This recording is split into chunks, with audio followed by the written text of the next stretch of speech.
A gente se prepara para lidar com a mágoa do outro, a gente fala em perdoar o erro do outro, mas e quando é uma merda que a gente faz, que ferra com a relação? E quando é a gente que machuca pessoas que a gente ama muito, o que faz? Aceita o céu de coragem?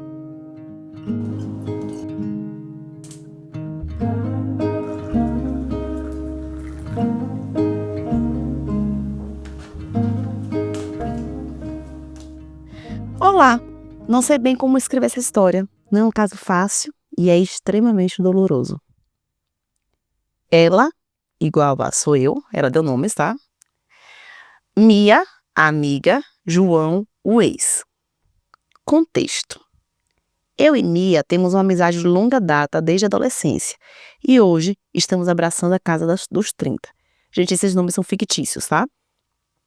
Acompanhei todos os melhores e piores momentos da vida de Mia, desde o falecimento da mãe dela até o nascimento do filho. Estávamos sempre juntas, se acolhendo e se amando, sempre. No último ano que estava se separando de João, estive próxima mais do que nunca, sendo a rede de apoio para a criança, que eu tenho muito afeto, e para os pais, mesmo o pai sendo manipulador rindo. Me prontifiquei para ser um ponto de suporte, me fortaleci ainda mais com Mia, a amizade com Mia. Esse último ano de 2025, estávamos como irmãs. Ela sempre muito coerente e maravilhosa. Dado o contexto, me envolvi sexualmente com o João. Mesmo ele não tendo nenhum atributo que me interessasse ou me atraísse. Eu contei tudo para Mia, porém omiti alguns dos fatos. Parte por me sentir envergonhada e a outra parte por não ter coragem. E eu sabia que ela ia descobrir de alguma forma, então eu preferi dizer meia verdade e lidar com as consequências. Agora, além de perder a amizade com Mia, eu perdi também um grupo de amigos de longa data, o contato com a criança e uma rede de suporte que é muito importante para mim. Eu te escrevo com a expectativa de encontrar uma resposta, uma forma de lidar com a culpa. É a primeira vez nesses meus 27 anos que ajo de forma extremamente injusta, imparcial e imprudente. Estamos todas devastadas, mas a confiança foi quebrada de uma forma unilateral. E eu estou com a culpa astronômica. Eu não quero me fazer de vítima, eu sei que eu não fui, pelo contrário. Conclusão. A gente sempre cresce entendendo e aprendendo a lidar com as pessoas nos machucando, lidar com a dor causada pelo outro. Mas e quando nós somos os causadores da dor? Ter a consciência disso não alivia o peso dessa responsabilidade e a dor da culpa. Eu tentei resumir tudo, mas se tiver alguma lacuna confusa, eu posso explicar depois. Eu preciso de uma dose de coragem para pegar meus cacos e me cicatrizar. Minha gente, às vezes a gente faz merda. Às vezes a gente faz merda. E esse é um ponto que eu queria começar a conversa, falando que nós faremos merda. Talvez a gente não faça uma merda tão grande dentro de uma relação, mas a gente faz merda. Nós vamos magoar as pessoas que a gente ama. E nós vamos sentir culpa. A culpa, ela tem um papel social importante. A culpa faz a gente rever as situações e pensar, caramba, eu podia ter agido diferente? Nossa, magoei essa pessoa, não queria ter feito isso. Então a culpa, ela tira a gente do centro da gente mesmo e põe o outro um pouquinho. Fala, olha só, olha o que você fez com essa pessoa. E aí você olha para essa culpa e fala, nossa, eu podia ter agido diferente, eu queria ter agido diferente. Mas a culpa, ela é um caminho. A gente atravessa a culpa e é atravessado pela culpa para chegar no outro lugar. Pela culpa para chegar no outro lugar. Como assim, Elisama? Uma situação acontece como essa, em que eu fiz uma merda, eu fiquei com a pessoa que eu não devia ter ficado, enfim, traí a lealdade, porque acho que o ponto aqui não é sobre, pelo menos para mim, na minha leitura, não é sobre ter ficado com o ex-amiga. Me parece que é algo aí de lealdade, algo que assim, poxa, esse daqui não. Esse daqui não.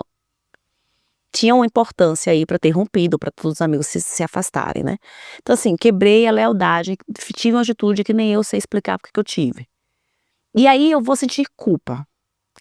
Eu preciso sentir essa dor enxergar essa dor e falar: "Caramba, eu não queria ter feito isso, por que que eu fiz isso?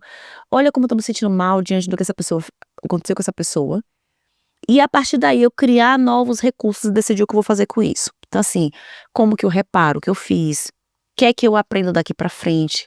O que é que eu ajusto no meu pensamento? O que é que eu ajusto na minha forma de lidar com as situações? O que é que eu faço daqui pra frente pra não agir dessa forma novamente, não ferir nesse tanto as pessoas que eu amo? Então a culpa ela vem desse lugar. Se a gente fica paralisado na culpa, aí a gente tem um grande problema na relação, que a gente passa a ser o centro do problema. A culpa, se a gente fica preso nela, parada nela, ela coloca o holofote sobre a gente, e a gente até esquece do sofrimento que a gente causou pro outro, porque caramba, que pessoa horrível que eu sou, porque eu causei esse sofrimento. E aí vira sobre você, em vez de virar sobre o outro. Entende? Então, o primeiro ponto é esse, vamos pensar na culpa como essa coisa que eu vou atravessar, que eu vou sentir e que faz parte de uma construção de novos comportamentos. A gente não sente só coisa boa, gente.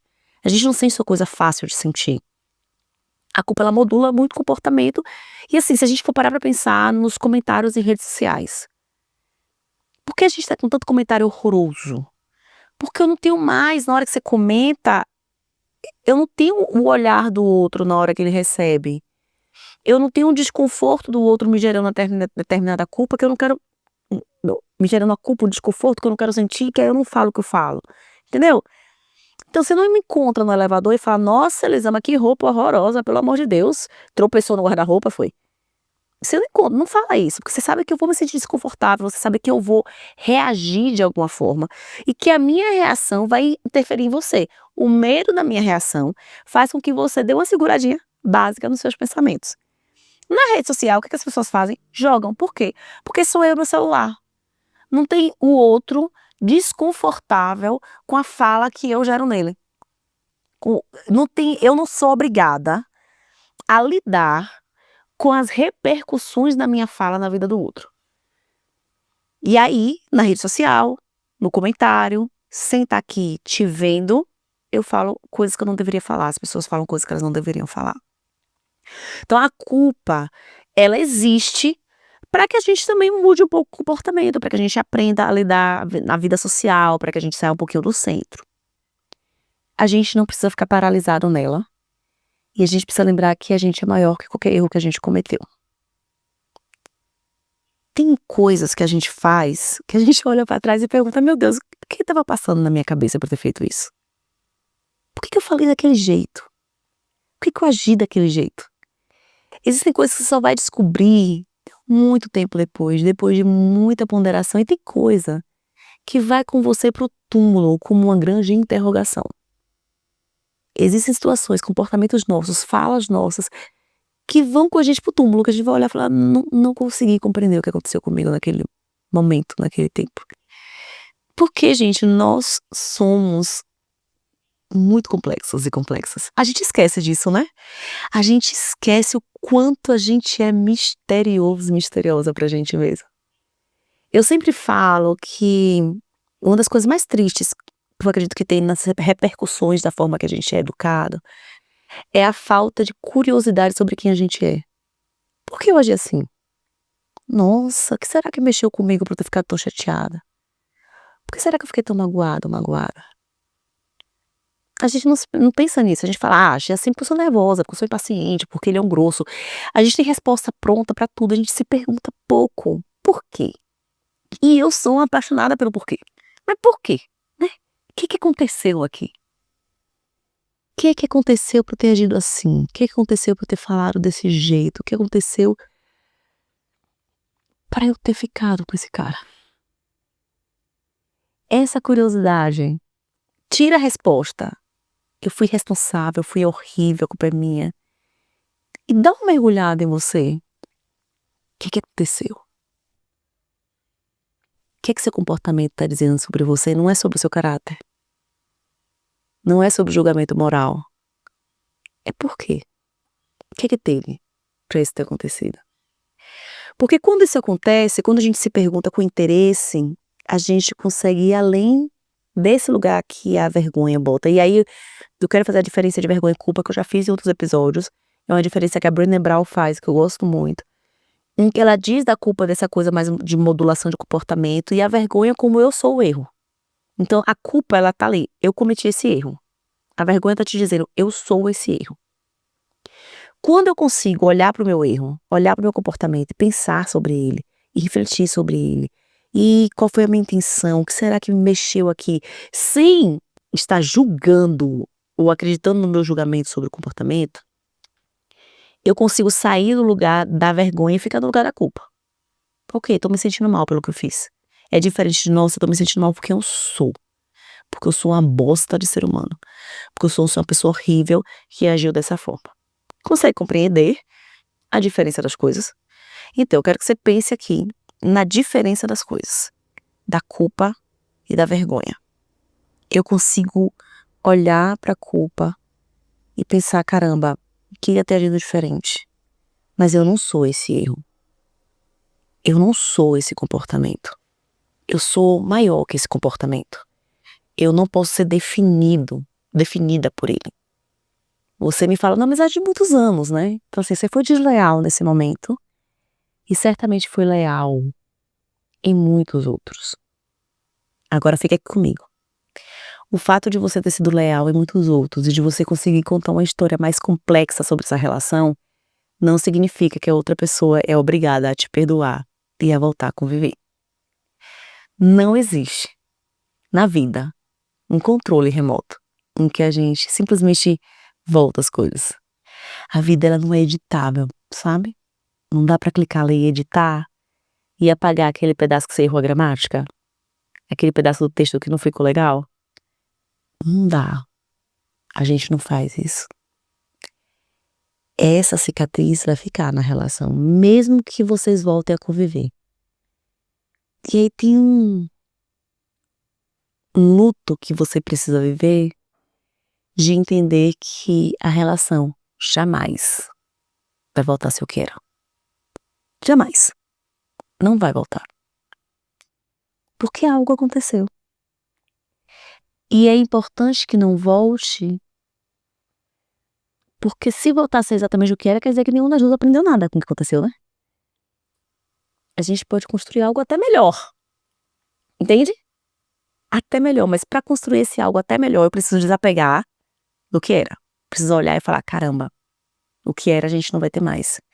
O que que a gente é capaz de construir depois disso que aconteceu? E se a outra pessoa quer construir algo com você depois do que aconteceu? Porque ela tem todo o direito do mundo de não querer construir algo depois do que aconteceu. Porque só ela sabe como as coisas reverberaram nela. Entende? E aí é o momento de olhar e entender, essa é uma das consequências da minha atitude.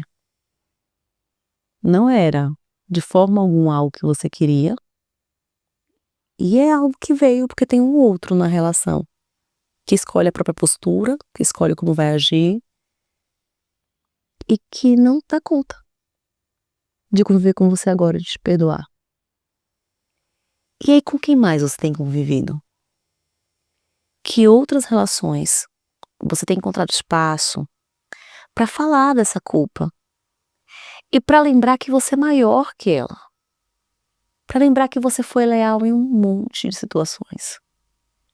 Para lembrar que esse trechinho do filme, apesar de ter sido um plot twist enorme, não define toda a história.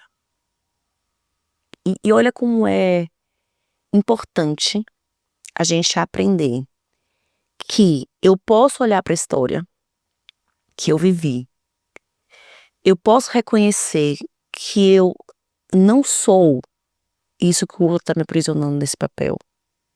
E ainda assim, eu posso e devo respeitar a interpretação do outro da realidade, como o outro está sentindo a realidade. Porque você não consegue mudar a forma que o outro está sentindo a realidade. Você não consegue chegar para tua amiga e falar, Mia, eu te amo, eu fiz besteira, vamos apagar tudo. E ela simplesmente, porque você disse isso, vamos começar do zero. Apagar tudo, já falei que é impossível, né? Vamos fingir que isso nada aconteceu, vamos voltar a ser o que era antes. Esquece isso. A conversa é o que é que a gente constrói a partir disso. Mas pode ser que Mia não queira construir nada a partir disso. Pode ser que ela ache que não cabe. E é um exercício entender que esse erro não te define, que Mia tem esse direito, mas que você também tem direito a viver para além dessa culpa.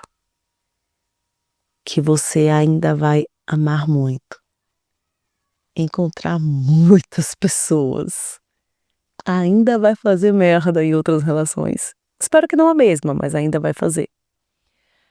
Tem uma autora, eu acho que já citei ela aqui, a Kristin Neff, que ela fala sobre autocompaixão. E ela traz uma expressão que eu gosto muito, que ela fala que é a meta de gente morta. Ela disse que cada vez que a gente fala assim, eu nunca mais vou errar, eu nunca mais vou agir assim, eu nunca mais, a gente tá colocando pra gente uma meta de gente morta. Porque gente viva erra. Gente viva se atrapalha. Gente viva fala o que não queria falar. Sabe? Então assim, você vai errar. Você vai, além de viver coisas incríveis em outras relações, você também vai fazer merda. Justo de parar pra pensar, lá vou eu devanear. Tava demorando pra devanear um pouquinho nesse episódio. Você já parou pra pensar, na coisa do sonho, passa um filme na sua cabeça quando você tá dormindo, que você não controla absolutamente nada, que você não entende os personagens, que eles surgem do nada. Gente, é muito fantástico. Dentro da sua cabeça tem uma construção gigantesca de que você não tem o mínimo poder. Você realmente acha que você se conhece? Você realmente acha que você tem controle sobre tudo que você faz? A gente é um mistério. Então você vai fazer besteira ainda. O ponto aqui é entender que essa história que você viveu, ele é um trecho de um caminho grandão. Um trecho que vai mudar um pouco a sua caminhada. Um trecho que vai mudar suas companhias na caminhada.